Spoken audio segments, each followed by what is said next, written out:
Hey, you guys. I think I got used to it, and now I feel like I'm all They got to put the meeting up so you can, well, now sometimes they bypass that, I don't know. If not, just click on this and erase it. First off, thank you so much for coming out today. I'm really excited that there's so many people here that want to talk about outcomes assessment and compliance assist. Oh, is that what this was?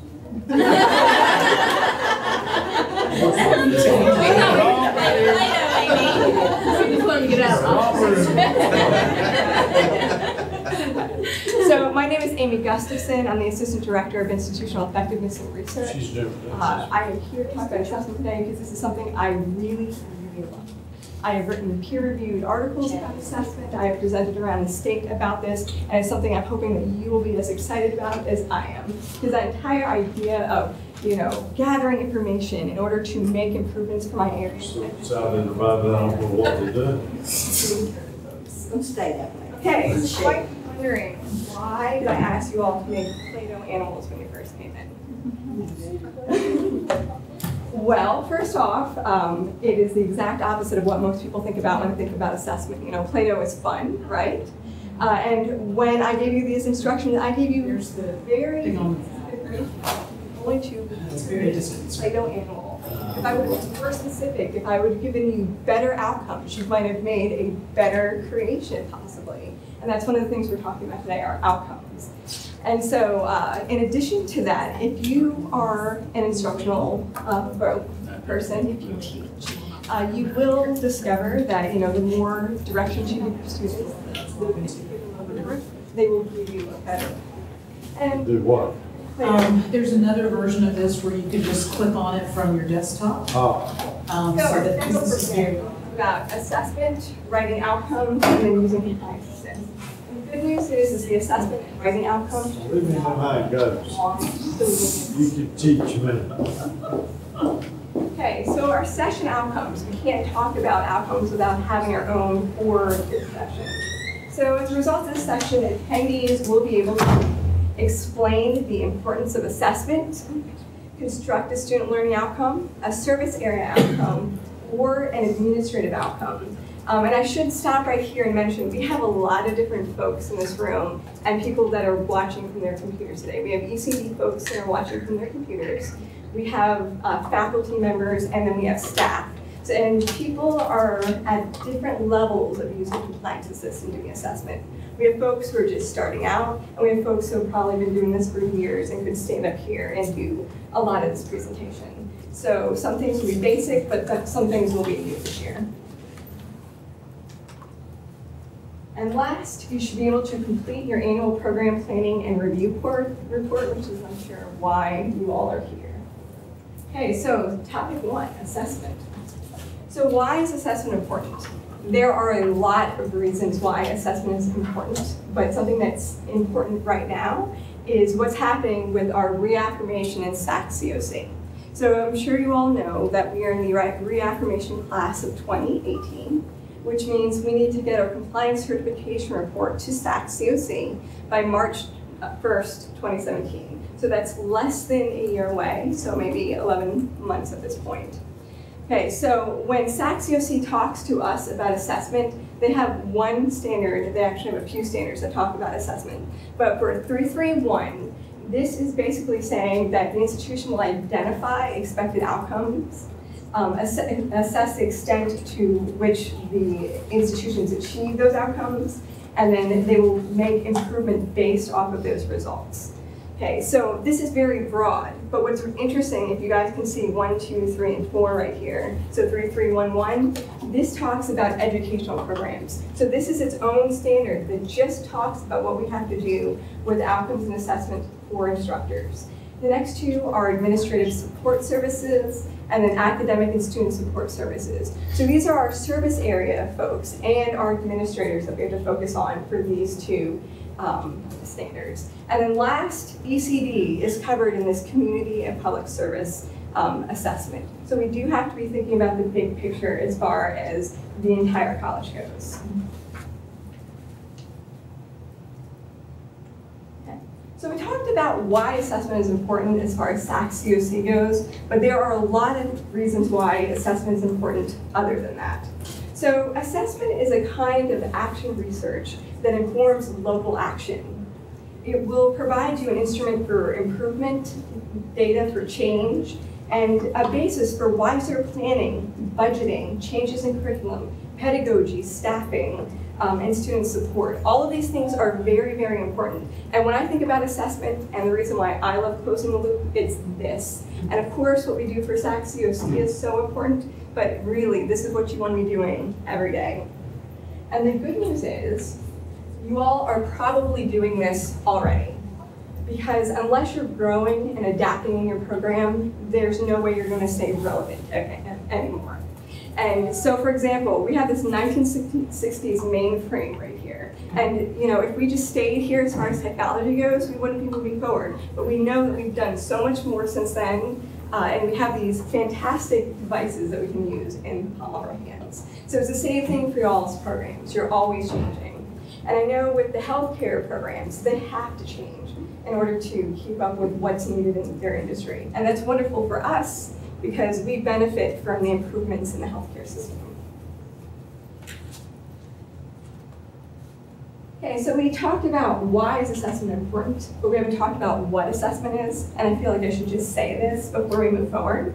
So assessment is the systematic collection, review, and use of information about educational programs undertaken for the purpose of improving student learning and development. Okay? And so we know we're a learning first college. That's what CCCC is. That's what our mission and our goals say.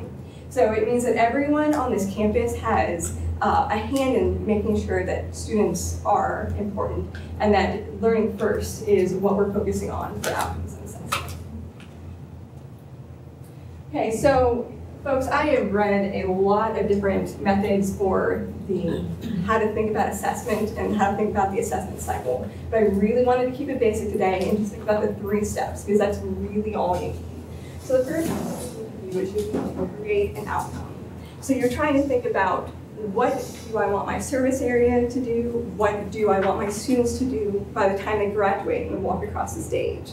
Next, after you've established your outcomes, you need to gather your evidence. So are your students able to meet the objectives you're looking for? Is your service area able to meet the objectives? And then last, you need to use the data for improvement. Now, it's really easy to create outcomes and to gather evidence, but one of the harder parts is to actually use that data for improvement. This is what we talk about all the time over here, and you can't see it, but right here it says closing the loop. So what we need you all to do, especially this year, is reporting. We are reporting in March of 2017. We need you to gather this data and actually use it for improvement. And we'll talk about that a little bit later. So some key points to remember when you're thinking about doing assessment and outcomes at CCCC. So IER, we look at a few things. And the first 2 items really focus on instructional programs, so let me talk about this first. The first item is student learning outcomes assessment. There are 1,000 ways that you can do assessment. You can assess the happiness of everyone in this room. You can assess their hunger. You can assess the facilities. There's a lot of different ways you can do assessment. But what we're looking at for instructional programs are student learning outcomes. What can they do when they walk across that stage? That's what really it's a promise we're making to the community, that our students can do these things when they leave CCCC. The next thing we're looking at for instructional programs is program level assessment. So we assess all day, every day in classrooms, but program level, once again, is what can they do once they leave here? And the last item is continuous improvement. And this is something that everyone is working on every year because this is an annual project. So we're collecting the data, we're building the outcomes, we're collecting data, we're analyzing it, and then we're reflectively making improvements and continuing that cycle.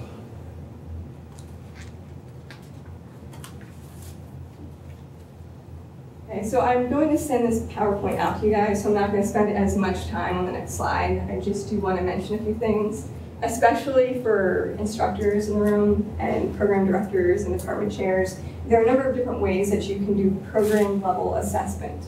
So one of my favorite ways, and this is one of the ways that the AA program is something that AA program is doing. That is capstone writing assignments with a rubric. Rubrics are a great way to establish criteria of what you expect from a student.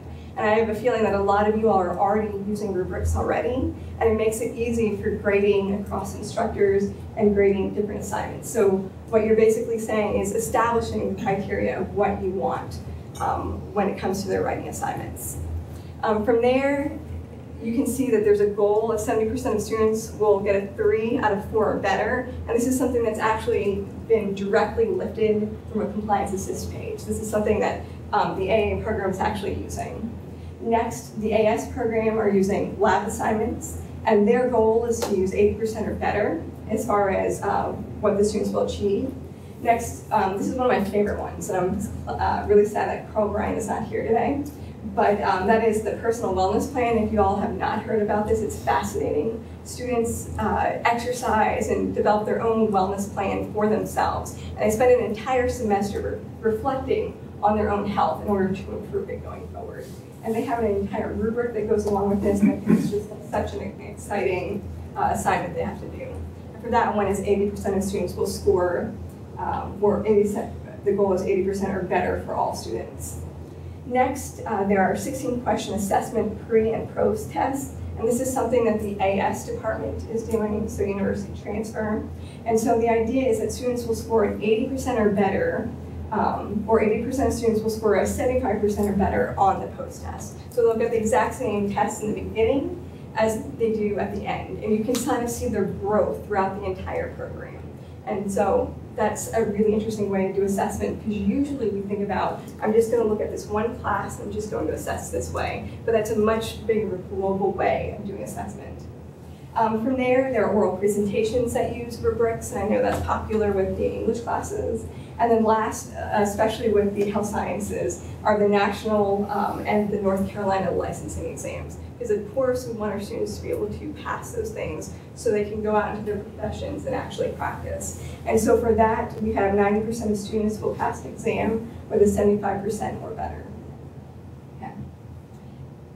And this is the caution I want to give all of the instructors in the room. So I've had questions about people using exams for their student learning outcomes assessment for this process in Compliance Assist. And my warning for that is, you can use an exam if the entire exam covers the content or the learning outcome that you're looking at. But if only one question or 2 questions covered on an exam, that's not something that you would want to use. And this is something that we heard from SAC-COC reviewers that when we went to the SAC-COC meeting in December. And some reviewers don't want exams to be used at all for student learning outcomes assessment, because they just feel like there are better ways of doing that. Do I have any questions about that? I do. So are you saying, like, for their licensure exam results, not to use those as our learning timeout? Oh, no, that's fine. But, Okay, yeah. you're talking about in-class exams. Yeah. Gotcha. So if you had one class, one exam, like halfway through the semester, and you're only using like 2 or 3 questions from that exam, that's not enough. That's not a big enough picture to prove that when they walk across the stage, they can actually do those things. And so that's why it's, yeah, it's a little bit. Any other thoughts on this? But you're talking a written exam. I do a practical exam. I think that would be fine, because it's like demonstrating skills. So it's a little bit different. What I have seen is, at least a few times this year, I've seen 2 questions on exam where it's multiple choice, and they just answer that one multiple choice, and that is not enough to say that they know that entire body of information. So let's head on. Okay, so writing outcomes. I'm sure most of the folks in this room have written outcomes before, but we'll just go over it again briefly. Okay, so outcomes should be concise. They should contain an action verb. They should have a measurable result. And especially if you're doing service area outcomes assessment, you want to use a SMART goal.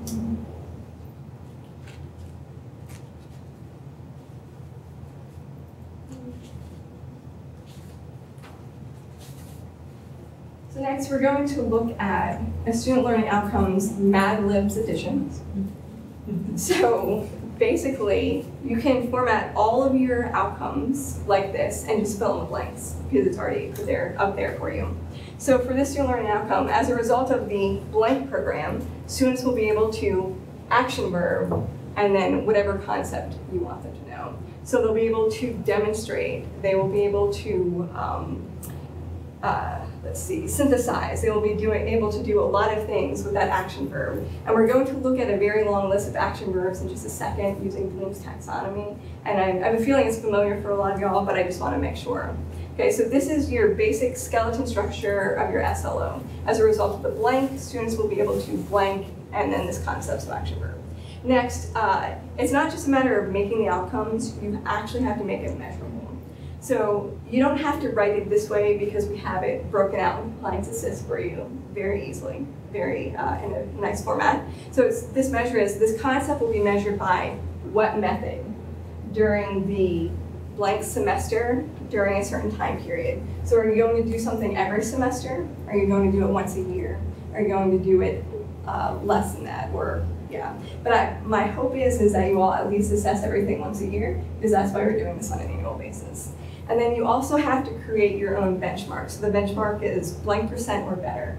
And usually what we want to see is at least 80%, just because that's a nice beam. That's a good place to strive for students and for service area. Next, so you can use this exact same format when you're writing service area outcomes. So as a result of the whatever project that you're doing, students, faculty, staff, something that's blank will be able to action verb and then whatever concept you're looking at. Okay, and the reason I have 1, 2, 3 here is that at least 3 outcomes in Compliance Assist are required by IDR, but it's really up to your dean or your vice president, whoever reviews your page. They will determine if they want you to have 3 outcomes or 6 outcomes, but at the very least 3. Okay, we won't talk a lot about Bloom's taxonomy. Actually, I'm really curious. Raise your hand if you used Bloom's taxonomy before. Okay, so Bloom's taxonomy is just this basic triangle of learning. At the very bottom, you have knowledge, which is your basis of learning. And you continue to get more advanced as you move up the triangle. So at the very end, you can do evaluation and something like synthesis. So at this point, knowledge is basically, can I spit back these facts to you?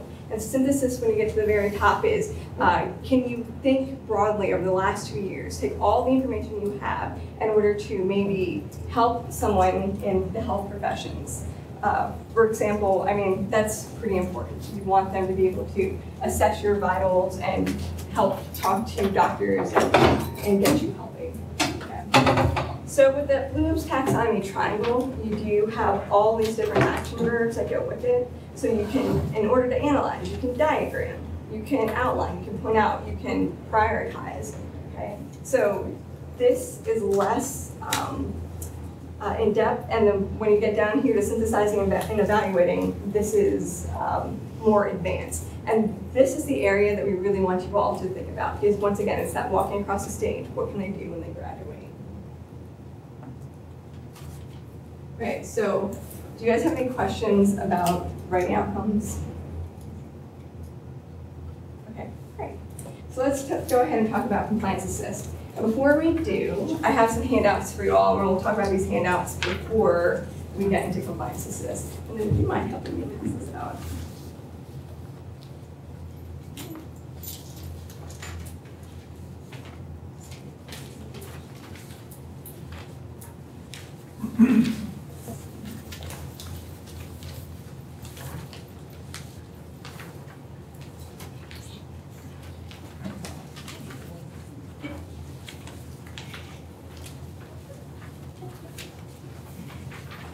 Okay.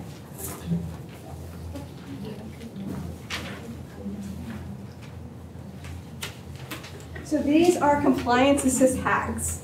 These are suggestions given to me by other reviewers and by other folks who report in Compliance Assist. I thought these were really great suggestions, so I just wanted to mention a few of these. So the first one is, We hope you're able to log in to Compliance Assist. If you have forgotten your login or your password from last year, please contact me. Don't worry, it happens all the time. I'm happy to reset that for you.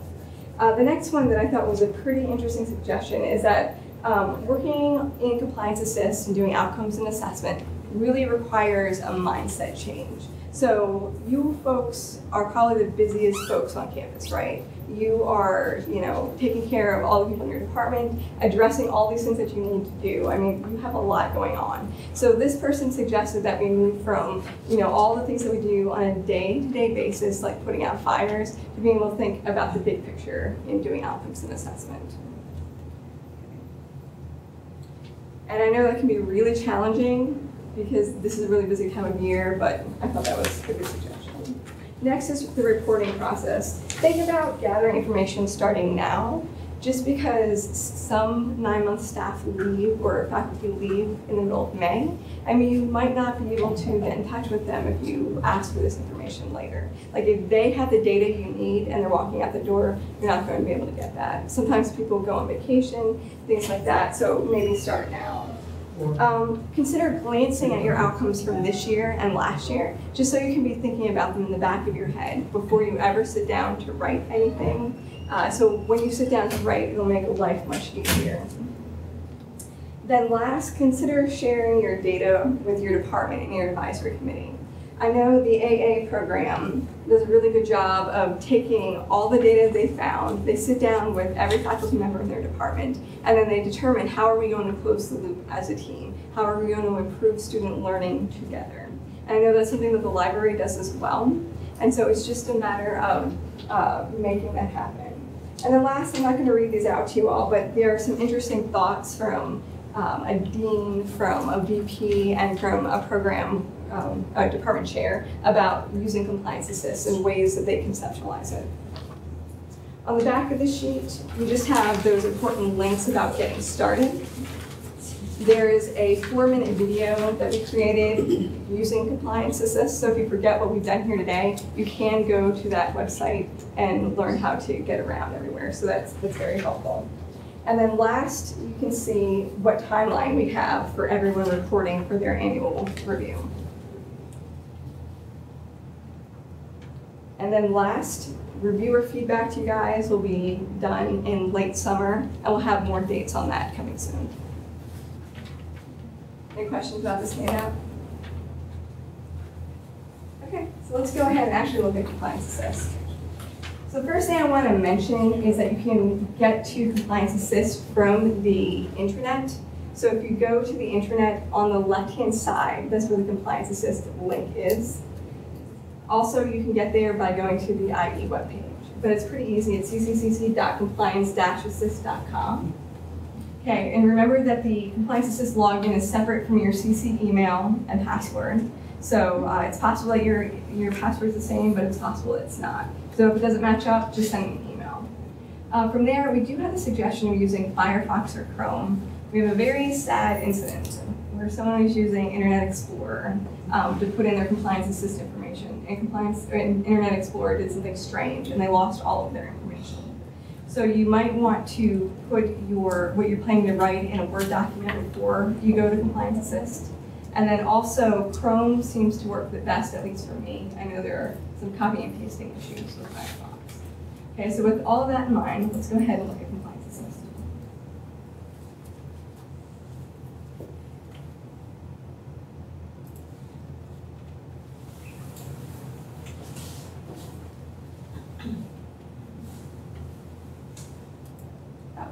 Okay, so apparently it remembers me. Okay, so the first thing that you see when you log in is Dr. Martin smiling at you, welcoming you to Compliance Assist. From there, there's just a reminder to use Firefox or Chrome when you're using Compliance Assist. Okay, so the next thing you'll want to notice is over here on the left-hand side, we have available websites. And since I'm an IE, I have all of these, but I'm pretty sure most of you all will only see program review when you go in here. And that's what you're going to need to use for the annual review. So let's head to program review. And then from here, you have a welcome and my contact information. So once again, if you can't spell Gustafson, which I don't blame you because it's like the hardest last name ever, you can come here and just click on it or get my phone number. Over here on the left-hand side, you have information about outcomes and assessment, which you all can read. And then last, we do have that reporting calendar. So if you misplace the compliance assist tax that we handed out, all of those same due dates are in here for the annual review. And then it has information about the end of cycle report, which is basically 3 sets of annual reviews being reviewed at one time. And that's due on October 31st. And if you're one of the lucky folks this year, we'll be contacting you in mid to late summer about that. Is there any way to deviate from those due dates? That is an excellent request. Just do it. Because I know in the summer, us department chairs were given the time to do those, to do the compliance assist, and it's due 2 weeks after the summer's, after we finish fall semester. So we don't have, but we have 2 weeks after, it's due May 31st, so where we should have had time throughout the summer to do our compliance assist instead of. It's June 30th now. Yeah, I know, that's what we used to do. It didn't, the top grid didn't make the cut. Oh, yes, it did. Yeah, June. Yeah, you're welcome. Go for July. Very good. All right. Okay, thank you. You're welcome. Dean Bynum came inside Yes. my office. And Well, I turned around and looked at it when I saw the dates, and I'm like, I know you knew about something. I thought, well, I was asked, and I didn't see it up top. I got you. Thank you, thank you. So all thank yous directed to Dean Bynum. Amy, the May 31st, Linda and Stormy and I were talking, I don't think it made the cut, but that May 31st, the very top, we're changing that all to June 30th. for department. That is wonderful. Excellent news That is for all excellent faculty news. members. It is now due on Thank June 30th. How about 9 months faculty, Brian? That's, I've got an email that's going out this afternoon. Okay. I'm gonna hit send after this is over. All right? Excellent. Got proof. It's right here. You see it? Well, thank you very much. I think all department chairs will be happy. Okay, so I'm gonna head back to the home page right there, and I realized that some of you all might not have signed in yet because we have additional folks. So we'll send that around on this side, and then we'll send this sign sheet around over here. Okay, so just to get you acclimated again, remember we are on the program review page right now, and it's that main page, and we were just looking at the reporting calendar over there on the left-hand side. So now we're gonna go to this red bar to get where we need to go. And so for the drop down, you will drop down and choose whatever area you're in. So if you're in instructional programs, you'll click on that. Service areas, economic and community development, executive leadership, or dean. You all have your own set of pages. So today what I've done is I'm headed to instructional programs. I've actually created a hybrid page that has examples of all 3 areas all in one, so we can look at those as a group. So I'm gonna head to the CA example.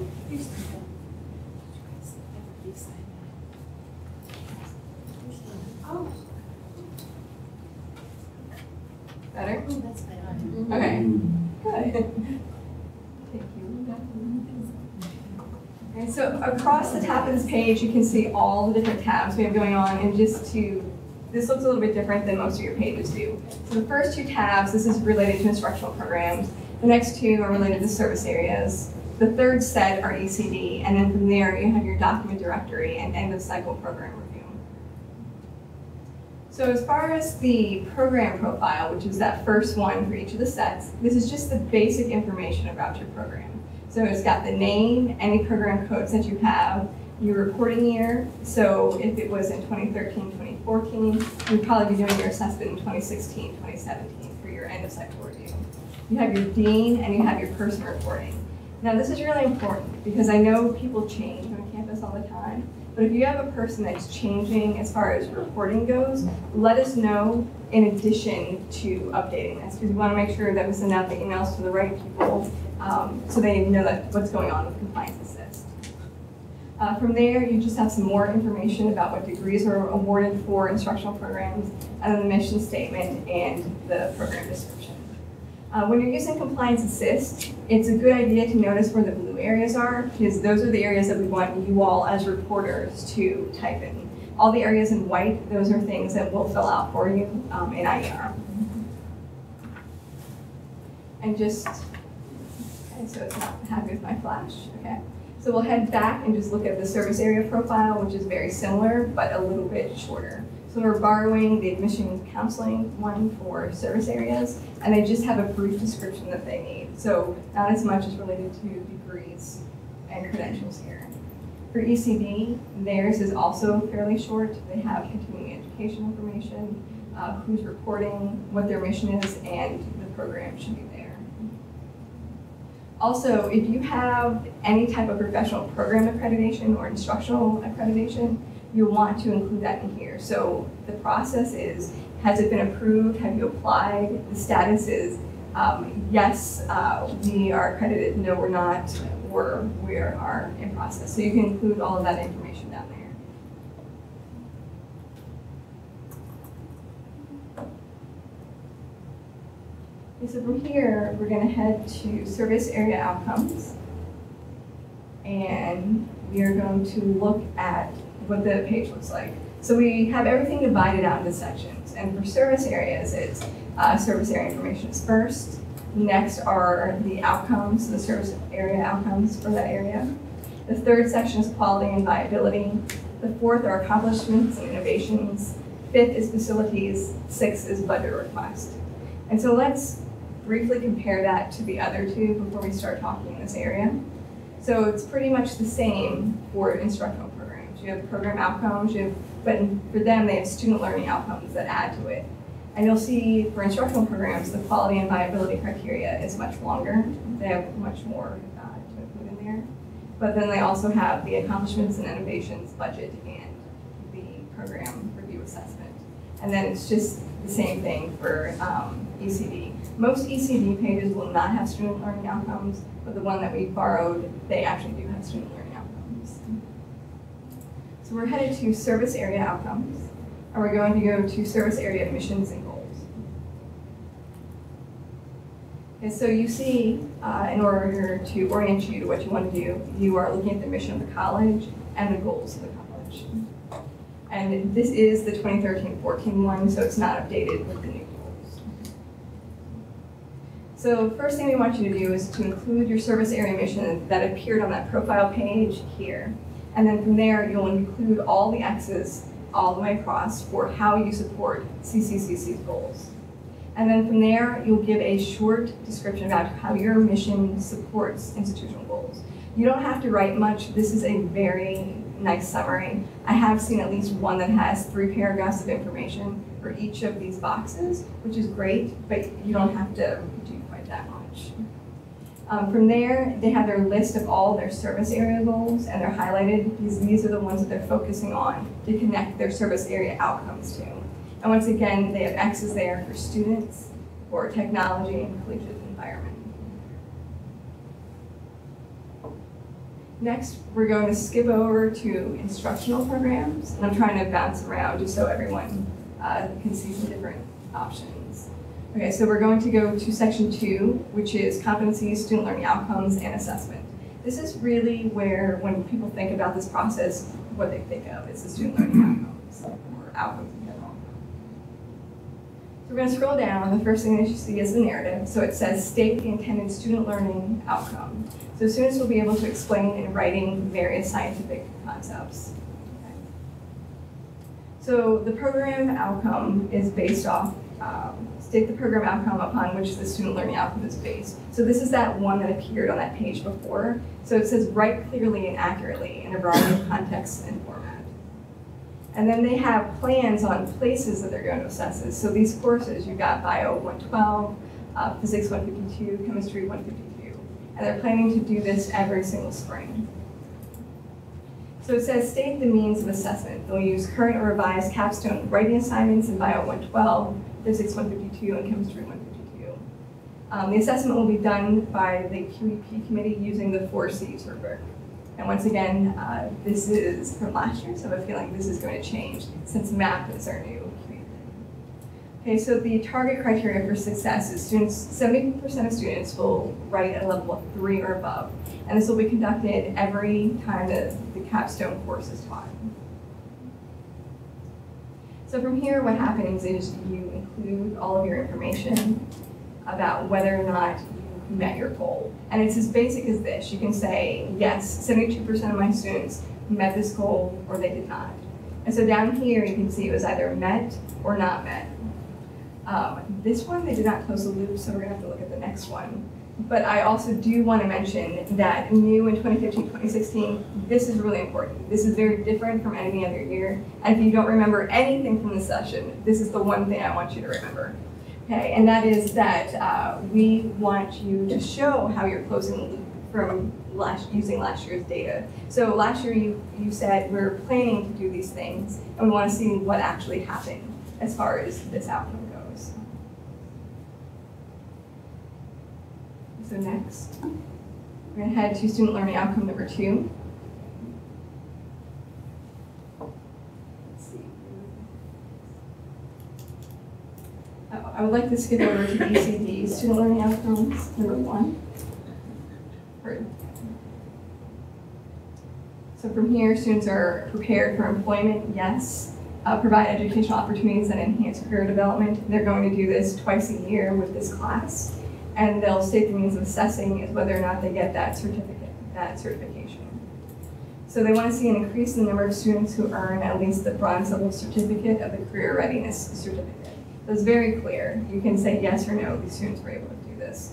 And so 85% of students were able to do this, it was met. So students will be able to compete in the marketplace because they've earned a credential indicating that students possess foundational skills for various occupations. So the results will help the program develop as a catalyst for economic development. That's a pretty good statement if you have met your outcome. But if you have not met your outcome, we want to see like plans of how are you going to change this in the future, because it's easy to tweak something. I cannot remember the instructor at the moment, but there's an instructor I've spoken to recently, and they, instead of giving this giant capstone project at the end of the class, they're giving it to their students a little bit at a time. So the student does a little, then they send it back to the instructor evaluates it and sends it back. And they do this process so they can improve the final product at the end. Then there's another instructor that I've spoken to that said that they're planning on giving better instructions to their students when they give them the assignment, because they felt like they miscommunicated that semester, and it would have been better if they had framed it differently. So there are different ways that you can close the loop and make things happen.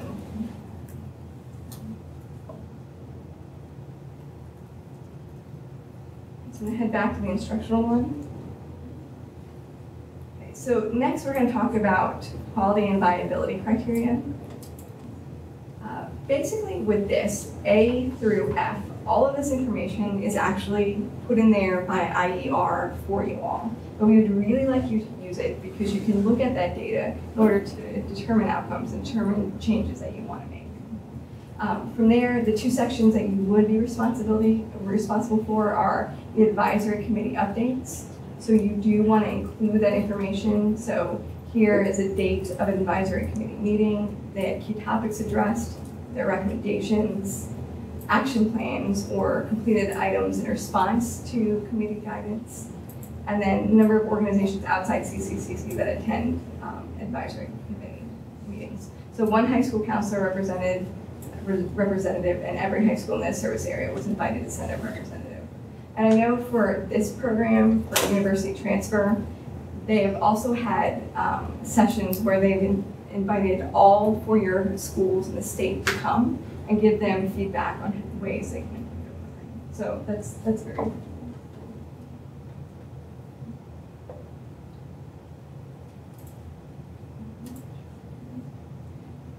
So we're not going to talk about this today, but I'm sure you all know the budget requests are all there. And as a part of the budget request, do consider including your accomplishments and innovations. So this part is actually optional for you all, but it would be great to include that in there because it's a way that it provides information that you can take to your supervisor during your evaluation to say, hey, this is what we accomplished this year. or these are the new things that we're working on.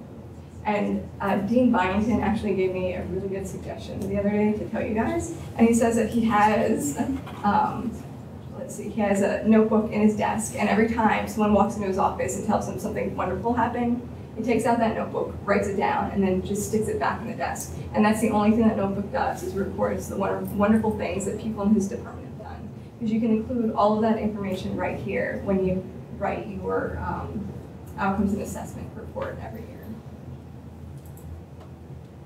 And I do believe I've heard that Dr. Price will use the accomplishments and innovations to help make decisions about budgeting. So that's helpful as well.